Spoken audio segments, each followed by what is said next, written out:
Welcome to Reuters Breaking Views. Today's top picks, we asked whether the UBS earnings are a glimpse of a future that is more stable but also a lot less exciting.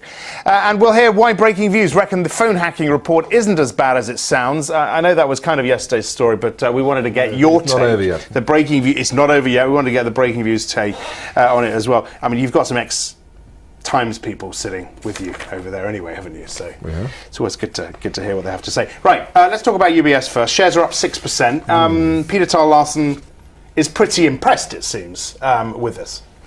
Well, actually, UBS now, if you remember, not long ago, it was just one quarter of bad news after another. But actually, the private bank, the real engine room, if you like, of UBS is clearly stable now. It's a long time actually since we've seen consecutive quarters of outflows. Now the story there is inflows. They're doing okay in Asia. You mean the net inflow of cash into private banking? Yeah, and I mean obviously they got hit very hard when they had massive problems with subprime, and their capital base was eroding very quickly, and that made investors very scared, so money was being pulled out. Now it's another story. Obviously, all of the Eurozone woes are actually making UBS look like a safer place to put money. So that story is reversing, and at the same time you have new management in there who are reshaping, reorganising UBS for the new world. It strikes me. I guess one thing that surprises me is how quickly this big ship has turned around, if you like, or at least how quickly commentators have changed their tune on UBS. I don't know if that's true. I don't know if it's been that quick. I mean, UBS, if you remember, was sort of it's been 6 months. It's had troubles for a long time. It's had multiple capital increases right at the outset of the crisis.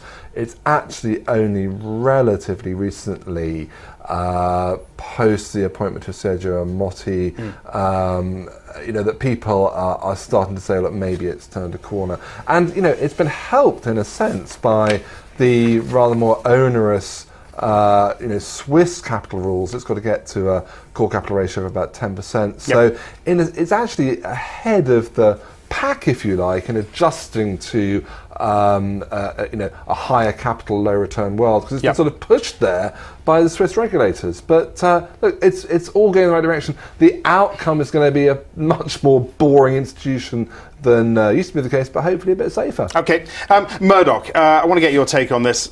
You wrote this piece, and it seems to me you're saying, look, okay, he's been called fit and unproper to run a big international organisation, but they got off lightly because they weren't seen to have misled anyone. Well, i.e. they weren't being accused of lying, as some executives were. I mean, going into this yesterday, the real question was, what was the committee going to conclude? This committee of UK MPs looking at phone hacking and actually looking at whether it was misled in its previous inquiry into phone hacking.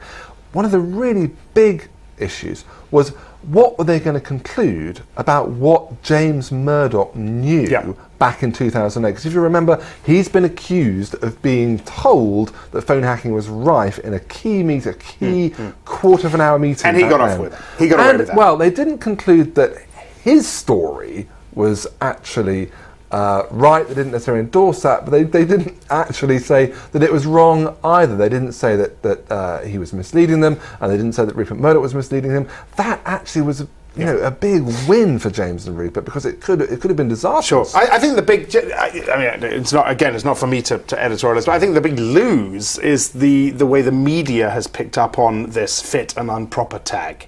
And in fact, I'm not going to name titles, but I saw some yesterday who didn't even put quotation marks on that. Well, this was how this was the game. I mean, there's one lawmaker, one MP, who inserted that phrase quite late on into the report. That divided the committee, but it got included by a majority vote.